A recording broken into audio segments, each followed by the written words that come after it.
Oh my gosh. Go ahead. So just use the introduction that I already have. Oh, out. can we just restart? So- Okay, yeah, we're gonna have to restart. No, we're just gonna go with it, okay? So, we have been discussing metacognition and the other thing, and I would like to know your people's opinions on it and things, because I'd like to understand the depth of your learning on the subject. So, I would like to ask, Mr. Richter for his opinion on something that we've learned in the past weeks. The most important thing I'd say we learned last week, or these last couple weeks, is sleep. Sleep? Yes. Can you go more in depth on that? Like, what's the importance? Sleep can help you remember better. It helps you more athletic, and I don't know, that's it. There's more, but I don't want to answer them all. Would you like to add on to the conversation? Yeah, I have some evidence that backs up that a key to making your brain work optimally then is to keep yourself physically healthy and well rested, and to develop awareness of and some control over your emotions. So sleep also helps your emotions, and if you don't get enough sleep, you won't have very good emotions, very positive emotions, actually. Does anybody else have any thoughts on that?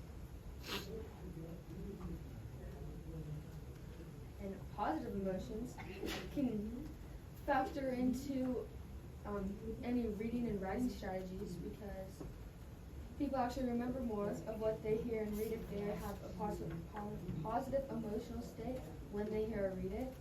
So sleep all factors into having positive emotions so that you can better yourself in every aspect of your life. Okay, continue.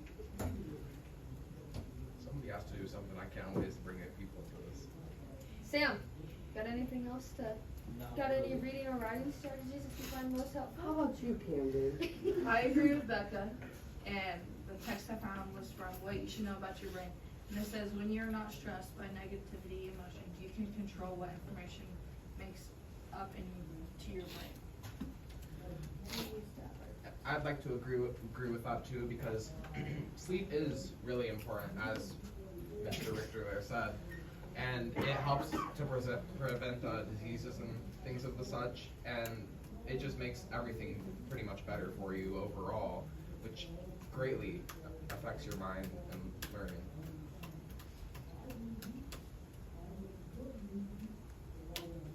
Savannah, what do you think about this? I agree with what you're saying, because if you get like your sleep, you're up to date on your sleep, you tend to do better in school, and you don't forget as many things. And yeah. I think how to better your sleep if you don't think like your sleep is well, that you need to start reflecting on your sleep habits and maybe make new sleep habits, and practicing mindfulness intentionally. Making sure you're checking in on yourself, it'll help you be your best learner and be the best version of yourself. So you have to focus on reflecting, because it's a really big part of your life to help you be better about yourself. Also adding on to that, sleep can help with cultural intelligence and better talking to people face to face, and better conversations with more people that you plan on knowing to talking to. So, moving from the topic of sleep, was there anything else over the past few weeks that people thought was really important to metacognition and the other thing? What did you just say? I have no idea. I asked. He's not part of the conversation. Yeah, what the heck? My bad. Continue. I got you. Thanks. So, I feel like communication is very significant and helpful, because there's different types of communication and how the communication process works. So there's obviously the sender and the receiver. So the sender encodes the message to send to the receiver, and then that encodes the feedback to send back to the sender. So it's like a whole big thing, and I think it's really interesting how that works and how we use it unintentionally and to like back it up. and adding on to that, like if you manage to mess that up, then people won't receive what you're trying to say. So you have to think about what you're gonna say and be able to encode it properly and hope that they can decode it properly. Brennan, what do you think about communication? If you get more sleep, it helps you communicate. Off the topic of sleep, Brennan. What do you think about nonverbal and verbal communication? Which one do you think you use most? Verbal. Why? Cause I talk. How do you talk to other people? What is that even a question? Well, what kind of communication do you use? Talking.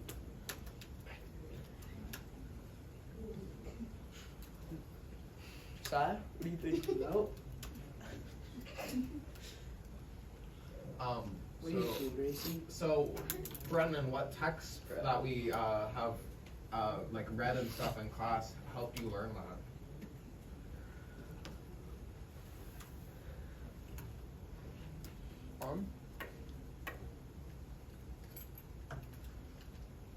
I don't know.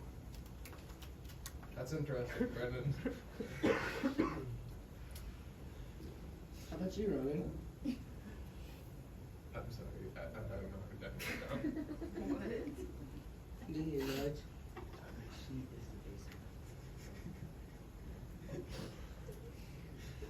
What strategies do you guys use to read? So we're just gonna ignore the text. Alright. Okay.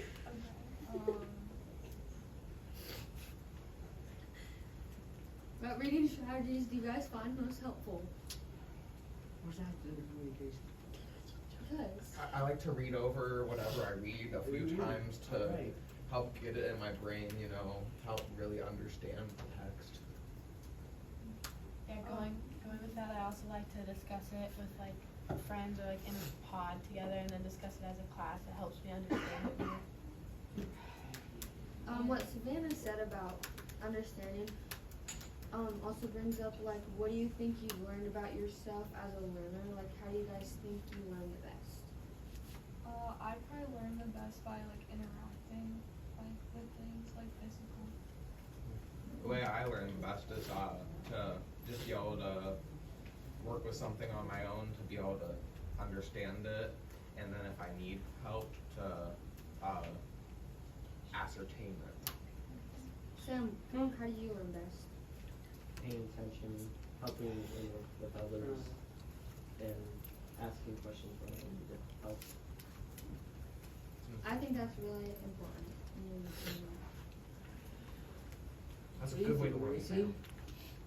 Well, also looking up to like older people, like teachers that are teaching you. People with more experience. Yeah, more experience.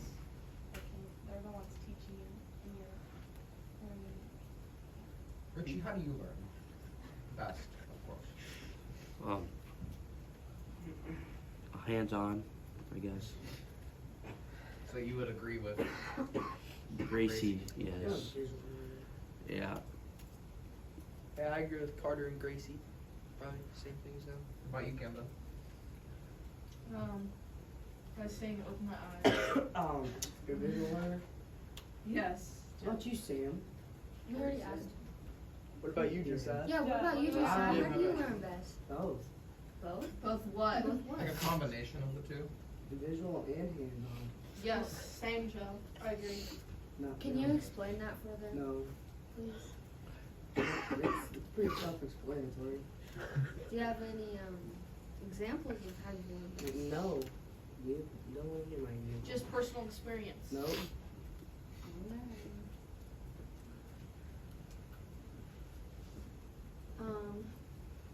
I know to Ronan, I said, I think I learn or benefit from learning on my own and independently. And from an article that we went over, I said, then what it says, then what you experience, focus on and remember will no longer be in control. It's the difference between reflecting and reacting to your world. Well, yeah, it is because it's straight from the article. And so, also learning independently, you have to reflect on yourself and think like, if like your ideas and everything is relating to the topic that you're actually learning. So I think that really explains what I was trying to say. What text from our class supports that idea? I just said, Yeah. girl. She hasn't pointed at anything in a while. Interesting. Oh, Alright, saved by the bell, huh? Okay, outside circle. What did the inside circle do well? What can we celebrate? I was Adding. Okay, well, just a minute. We're asking the outside circle. JC? You guys brought a lot of people into the conversation. Yes. Yeah, you are very good at inviting people into the conversation to value their opinions. Yes, Tanner? Most people did a good job of using evidence. Mm-hmm. We did have a lot of evidence. Alex? You guys added on a lot to each other's and really just understood and gave each other a chance to talk. Okay, yeah, giving them a chance to talk is important, and then asking for those clarifying things. Kaylee? You guys asked a lot of great questions and you talked about and explained very well. Okay, good. Ronan? I have an opinion to share. I believe that there was a little bit of a separation between people who were more focused on the conversation and people who were less involved. Okay, so getting people all involved and all engaged in the conversation is really important. And being able to have more people confident to come into the conversation and broach a new topic instead of the same people continually. What are some ways we can do that? As we are growing in our communication skills, what are ways we can do that? By changing the place where we sit, because I feel like people who sit Okay, down- but you can't always do that in a regular conversation. Sometimes you have to sit there. So what are techniques we can employ to help make sure everyone gets that value and that engagement in One the way I conversation? found that worked a little bit during our conversation when I was slightly grabbing hold and being I was too involved in the conversation, Okay. you could say. I would stare into somebody's soul until they said something. Okay, so using nonverbal to communicate, I want to hear from you. That's one technique. Good. What are some other ways? I feel like if we show that we're engaged and like we care about it, and then when we ask somebody, they should probably feel like, oh, I should probably care about it too, and Okay. like actually give good points back to it. Okay, so how do we engender that? How do we get that going? By showing you, I don't know, showing you're engaged. Showing you're engaged. Remember, one of the norms and expectations was to, I gotta get to it here, stay in a posture of humility, intellectual flexibility, and curiosity. That posture of humility requires wait time. It requires a more, a softer voice, if you will, not quieter, but softer, because some people who don't want to come into a conversation are defensive because they feel someone else is so confident and overbearing. So asking in a very inviting, artful, humble, softer way is a good, and then waiting is a good way to help them understand, I really do want you in this conversation, rather than quickly moving on. So that's a good technique. What are some things on the outside that you will want to do on the inside when you move into the inside? Either good things that you want to remember to do, or things that you're like, I think we could have improved on this. I remember like bringing people into the conversation Mhm. just as good as they did. Yeah, they did a good job for that. On the outside, could we hear everyone on the inside? Yeah. Yep. We must have had one time that we couldn't hear, because I know we had a. Said something. No, We he just did- asked to explain something. Oh, okay. All right. So having your volume loud enough and clear speaking. Other things that you'll want to remember when you get on the inside? What are you going to do? I need to hear that you're recalling the things that you're going to do when you get inside. Use evidence. Use evidence. Good. Talk slow so they understand you. Talk slowly enough that we can understand. Ask Yep. questions. Asking questions. Good. People learn. Inviting people in. Good. And connecting. All right. Great job on the inside. You now go on the outside, make sure you know if you're a discussion connector or tracker, a content tracker, or an evidence tracker. Alright, that's my guess.